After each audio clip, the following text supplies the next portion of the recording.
अमृता प्रीतम, ये एक ऐसा नाम है जिसने अपनी कलम से मोहब्बत, दर्द और बगावत सबको आवाज़ दी। आज मैं आपके साथ साझा करने जा रही हूँ मेरी पसंदीदा लेखिका अमृता प्रीतम की किताबों और उनके लिखे कुछ बेहद खास अंशों को। तो चलिए डूबते हैं अमृता प्रीतम की दुनिया में, जहाँ हर लफ्ज़ एक एहसास है। सबसे पहले बात करते हैं उनकी आत्मकथा रसीदी टिकट की। एक बार अमृता के मित्र और मशहूर लेखक खुशवंत सिंह ने मजाक में कहा था कि तुम्हारी ज़िंदगी की घटनाओं को अगर दर्ज किया जाए तो ये सिर्फ एक रसीदी टिकट के पिछले हिस्से पर भी समा जाएंगी। ये बात अमृता को भीतर तक छू गई। उन्हें लगा कि बाहर से उनकी ज़िंदगी छोटी और मामूली दिख सकती है, लेकिन भीतर तो प्रेम, पीड़ा और संघर्ष की पूरी दुनिया है। और फिर उन्होंने अपनी आत्मकथा का नाम ही रख दिया, रसीदी टिकट। अमृता की दूसरी आत्मकथा है अक्षरों के साए। इसमें वो लिखती हैं कि दोस्तों, वतन से बड़ी कोई दरगाह नहीं होती। वतन वालों, दिल का चिराग रोशन करो। ये पढ़ते ही मुझे याद आता है अल्लामा इकबाल का एक शेर, खा के वतन का मुझको हर जर्रा देवता है। अमृता का एक बेहद दिलचस्प नावल है जेब कतरे। इसमें वो लिखती हैं, मालूम नहीं कहाँ क्या गलत है। स्टूडेंट हिंदू हो तो उसे मालूम रहता है कि उसे मुसलमान प्रोफेसर के पेपर में कम नंबर मिलेंगे। स्टूडेंट मुसलमान हो तो उसे पता होता है कि उसे हिंदी प्रोफेसर के पेपर में कम नंबर मिलेंगे। गुजराती प्रोफेसर को पंजाबी स्टूडेंट पसंद नहीं, बंगाली प्रोफेसर को गुजराती स्टूडेंट पसंद नहीं, साउथ इंडियन प्रोफेसर को। हर मजहब भी शायद एक गढ़ा है, हर जात भी एक गढ़ा है, और हर बोली में शायद एक गढ़ा है। पाँव कभी किसी एक गड्ढे में जा पड़ता है तो कभी किसी दूसरे गड्ढे में, पर चोट सदा माथे पर लगती है। मेरा मतलब है ख्यालों को लगती है। क्या बात है, ये लाइनें आज भी उतनी ही सच लगती हैं। अपने नॉवल धरती, सागर और सीपिया में अमृता कहती हैं कि मैं आजकल की लड़की नहीं हूँ, या तो मैं पिछली सदी की लड़की हूँ या आने वाली सदी की लड़की हूँ। सोचिए, 1964 में इसी उपन्यास पर फिल्म कादम्बरी बनी थी, जिसमें शबाना आज़मी भी थी। वाकई अमृता का लेखन अपने समय से बहुत आगे था।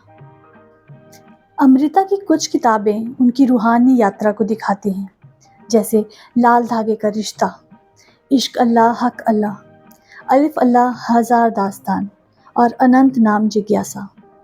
इनमें वो लिखती हैं कि पता नहीं क्या बात है कि रूहानी ताकतों के आगे ना कोई हिंदू होता है और ना कोई मुसलमान, सब एक होते हैं, एक जैसे। मुझे अमृता की किताब दिल्ली की गलियां सबसे पहले पढ़ने को अवसर मिला था। इसमें कामिनी का जो किरदार है वो एक युवा पत्रकार है जो पुरुष प्रधान पत्रकारिता की दुनिया में अपना नाम बनाने के लिए संघर्ष करती है, जूझती है। दरअसल ये किरदार अमृता के खुद के अनुभवों से प्रेरित है और इस किताब ने मुझे भी खुद मुख्तार बनने के लिए बहुत प्रेरित किया था।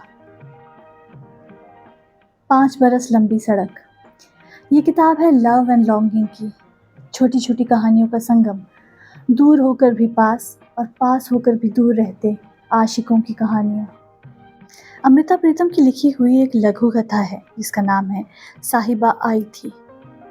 इसमें दुश्मन देश से भारत घूमने आई एक लड़की अपने अधूरे प्यार को बतौर निशानी साथ ले जाती है। इस कहानी का संवाद देखिए। लड़की का नाम साहिबा सुनकर दोस्त ने हंसते हुए कहा, और इस साहिबा का मिर्ज़ा कहाँ है? तो लड़की भी हंसती, कहने लगी, मिर्ज़े तो हमेशा ही दुश्मन कबीलों में होते आए हैं, अब भी वो दुश्मन कबीले का ही है। और उस घड़ी साहिबा ने नज़र भरकर लड़के की ओर देखा और फिर आंखें झुका ली। उठते उठते दोस्त ने एक बार फिर पूछा, क्या इस बार साहिबा में वो जुर्रत नहीं कि मिर्ज़े के साथ चल दे? तो लड़की ने जल्दी से कहा, ये साहिबा अपने मिर्ज़े को बाप के कबीले वालों के हाथों मरवाना नहीं चाहती। ये कलम, ये कागज़, ये अक्षर। इस किताब में एक कहानी है जिसका नाम है ये कहानी नहीं। इसे पढ़कर लगता है कि जैसे अमृता और साहिर लुधियानवी की ये आप बीती हो। इसमें एक अंश है, पत्थर और चूना बहुत था, लेकिन अगर थोड़ी सी जगह पर दीवार की तरह उभर कर खड़ा हो जाता तो घर की दीवारें बन सकता था, पर बना नहीं। वह धरती पर फैल गया सड़कों की तरह, और वे दोनों तमाम उम्र उन सड़कों पर चलते रहे। अब बात करते हैं अमृता की मास्टरपीस का, जिसका नाम है पिंजर। 1947 के दंगों और विभाजन पर आधारित ये नॉवल फिल्म भी बन चुका है। इसमें एक डायलॉग है जो सीधा दिल में उतर जाता है। चाहे कोई लड़की हिंदू हो या मुसलमान, जो लड़की भी लौटकर अपने ठिकाने पहुंचती है, समझो कि उसी के साथ मेरी आत्मा भी ठिकाने पहुंच गई। और अंत में उनके उपन्यास 49 दिन का एक संवाद। दुनिया में एक छोटी सी जगह है, एक छोटा सा देश, उसका नाम है दागिस्तान। वहाँ की एक गाली है। कोई आदमी अगर किसी से बहुत ही तपा हुआ हो तो उसके लिए कहता है कि जा, तुझ पर खुदा की मार हो, तू अपने महबूब का नाम भूल जाए। सोचिए, अपने महबूब का नाम भूल जाना, इससे बड़ा श्राप क्या हो सकता है। तो दोस्तों, ये थी अमृता प्रीतम की किताबों और उनकी लिखी कुछ चुनिंदा पंक्तियों की झलकियाँ। अगर आपने इनमें से कोई भी किताब पढ़ी है तो कमेंट में ज़रूर बताइएगा कि कौन सी पंक्ति ने आपको सबसे ज़्यादा छुआ। अगर ये वीडियो आपको पसंद आया हो तो लाइक, शेयर और सब्सक्राइब करना मत भूलिएगा। मैं आपके सामने हाजिर होंगी अगली बार किसी नए वीडियो और किसी और विषय पर। तब तक के लिए अपना ख्याल रखिएगा।